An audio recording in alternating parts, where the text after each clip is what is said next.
గతంలో అంటే 2019లో పిఠాపురం నుంచి జనసేన అభ్యర్థిగా పోటీ చేశారు. వారు రాజీనామా చేసి ఈరోజు వైఎస్ఆర్సీపీలో జాయిన్ అయ్యారు. శేషకుమారి గారు, good evening madam. Good evening అండి. మేడం, ఏంటి అసలు మీరు ఏ పరిస్థితుల నేపథ్యంలో ఈరోజు జనసేనను వదిలేశారు? జనసేన పార్టీలో ఒక కమిట్మెంట్ తో ఆయన ఆశయాలు సిద్ధాంతాలు నచ్చి నేను పార్టీకి పనిచేయడం జరిగిందండి. అలాగే నేను వారాహి యాత్రలో మొత్తం వారాహి యాత్ర అంతా కూడా నా నేతృత్వంలో చాలా పకడ్బందీగా చాలా సక్సెస్ఫుల్ గా చేయడం జరిగింది. దానికి పెద్ద వనరులన్నీ కూడా సమకూర్చి, కానీ అప్పుడు కూడా ఎందుకు పవన్ కళ్యాణ్ గారు నాతో మాట్లాడడానికి కూడా దేనికి ఎందుకు ఇష్టపడలేదు, మరి ఎవరు ఏం చెప్పారు. ఎందుకంటే పవన్ కళ్యాణ్ గారికి కొంచెం పక్కనున్న వాళ్ళ చెప్పుడు మాటలు వినే ఆసక్తి ఉంది ఆయనకి. అంటే ఒక మహిళగా నేను ఆయన పోటీ చేస్తాను అంటే స్వాగతం పలుకుదాం మేము. అవును, ఇన్ఛార్జ్ గా నేనే స్వాగతం పలుకుదాం. అతి తక్కువ సమయంలో 15 రోజుల ముందు నాకు అక్కడ ఎమ్మెల్యే సీట్ ఇస్తే స్థానికురాలు కాదని చెప్పి నన్ను కొంచెం ఇబ్బందికరమైన పరిస్థితుల్లో నేను ఉన్నా కూడా 15 రోజుల్లో ఎలక్షన్ చేసి 28,000 పైచీలకు ఓట్లు తెచ్చుకున్న నేపథ్యంలో నేను అక్కడ పని చేయడం, అలాగే 4.5 సంవత్సరాల పాటు అక్కడ రాత్రి మూళ్ళు ఏ జన సైనికుడికి ఎక్కడ ఏ ఆపద వచ్చినా కూడా వెళ్ళడం. మా హస్బెండ్ డాక్టర్ వీరప్రసాద్ గారు ఆయన వైద్య రూపంలో వారందరికీ అందుబాటులో ఉండడం, కష్టపడడం జరిగింది. కానీ చిన్న ఇంటిమేషన్ కూడా లేకుండా, అసలు మీకేం ఇన్ఫర్మేషన్ లేదా దీనికి సంబంధించి? ఏ ఇన్ఫర్మేషన్ కూడా లేకుండా ఎందుకు తీసేరు అన్నది ఒక నాకు క్వశ్చన్ మార్క్ గా ఉండిపోయింది. అది అప్పటికి నేను 7 months వెయిట్ చేశాను. నేను వెయిట్ చేశాక ఆయన పిలుస్తారు, నేను మాట్లాడతారు, అసలు ఇది సమాధానం చెప్తారు. ఆయన పవన్ కళ్యాణ్ గారు ఒక మాట అంటుంటారు, నేను తప్పు చేసినా కూడా ప్రశ్నించండి. ఎక్కడ ఆయన ఎప్పుడు ఎవరిని ప్రశ్నించనివ్వరు కదా. ప్రశ్నిస్తే కోవట్లు అవుతారు. మీరు వైసీపీ కోవట్ అయిపోతారు ఆయన కానీ ప్రశ్నిస్తే. నేను కోవట్ను అవుతాను. నేను ఏదన్నా మాట్లాడితే నేను వైసీపీ కోవట్ను అవుతాను. అవును, అట్లాగా ఆయనతో అసలు అంటే ముందు ఆయనతో మాట్లాడాలంటే పక్కనున్న B1 B2 ఉంటారు వాళ్ళు ఆ B1 B2 B3 అందరితో మాట్లాడుకుని ఆయన వరకు వెళ్ళాలనేటప్పటికి టైం అయిపోయింది. క్లారిటీ కోసం బి అంటే ఏంటి? Broker 1, broker 2, broker 3. అయ్యో సారీ, నేను దాన్ని ఏదో బ్యాచ్ 1 బ్యాచ్ 2 అట్లా ఆయన ముందు ఉండేవాళ్ళు అనుకున్నా. సారీ. అవునా, ఇంత పెద్ద మాట మాట్లాడాల్సిన అవసరం వచ్చింది? జనసేన పార్టీ కాదు, అంత పెద్ద మాట ఎందుకు అనాల్సి వచ్చింది? మీరు పవన్ కళ్యాణ్ గారి చుట్టూ బ్రోకర్లు ఉంటారు.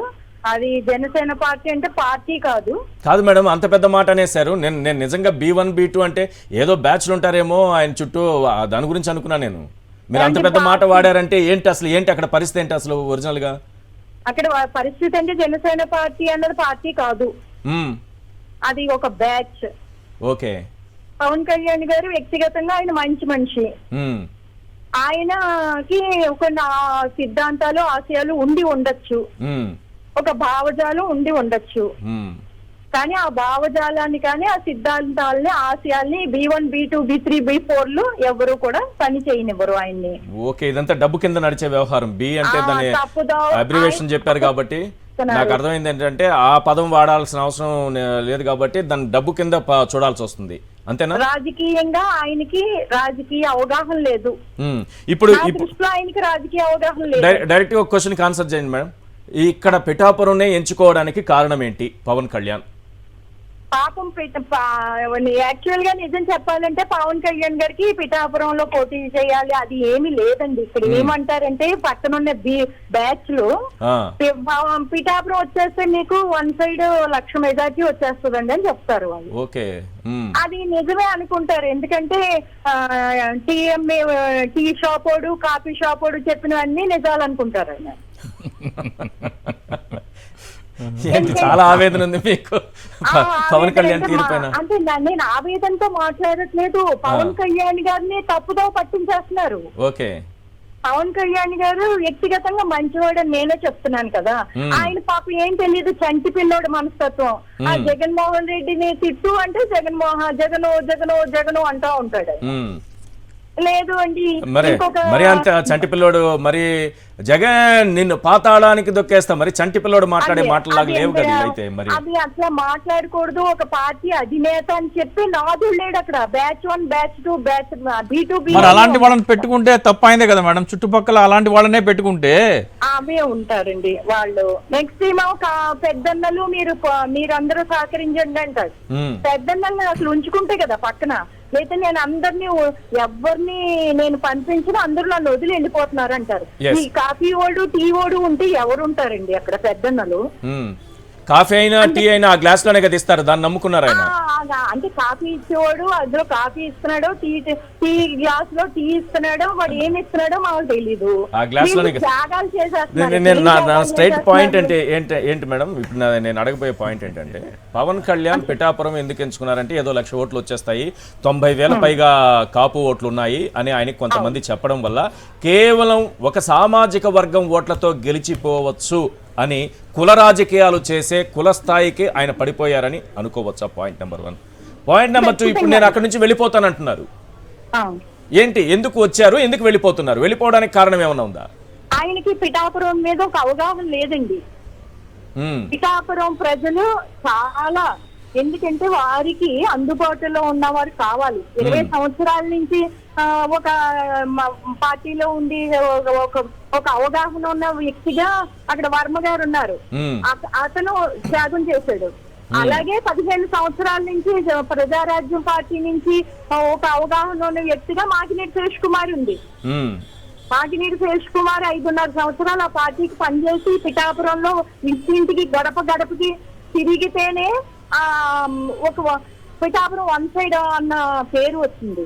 అది మానేసి టీ మత్తులో ఉండి ఎవడో ఏదో చెప్తే ఆ మత్తులో మాట్లాడితే పిఠాపురం ఎంత వరకు 1,00,000 ఓట్లు వస్తే మెజార్టీ అన్నది కూడా ఆలోచించుకోవాలి ఆయన. రైట్, ఫైనల్ గా ఒక మాట చెప్పండి, పిఠాపురంలో ఒకవేళ పోటీ చేస్తే పవన్ గెలుస్తారా గెలవరా?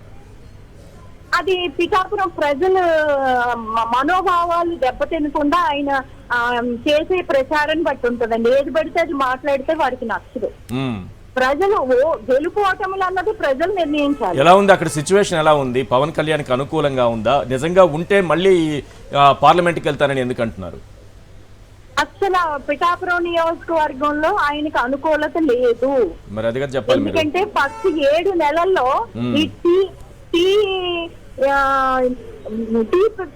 ఫిక్స్ చేసిన ఒక అంటే పేరు కూడా మాట్లాడడానికి నాకు అసహ్యం వేస్తుంది కనుక నేను పేరు కూడా చెప్పను. ఆ 7 నెలల్లో అతను పాడు చేసేసాడు పిఠాపురం నియోజకవర్గాన్ని. ఎవరిని కలుపుకోకుండా ప్రతి ఒక్కరిని అంటే మనస్తాపం చెందున్నారు నాయకులు, జన సైనికులు కానీ జనసేన నాయకులు కానీ అందరూ కూడా మనస్తాపంతో ఉన్నారు. అది ఖచ్చితంగా ఆయన మీద ప్రభావం చూపిస్తుందండి. రైట్ అండి, థ్యాంక్ యూ అండి శేష్ కుమార్ గారు, మీ ఫోన్ లైన్లో మీ అభిప్రాయం తెలియజేసినందుకు. Yes sir, please.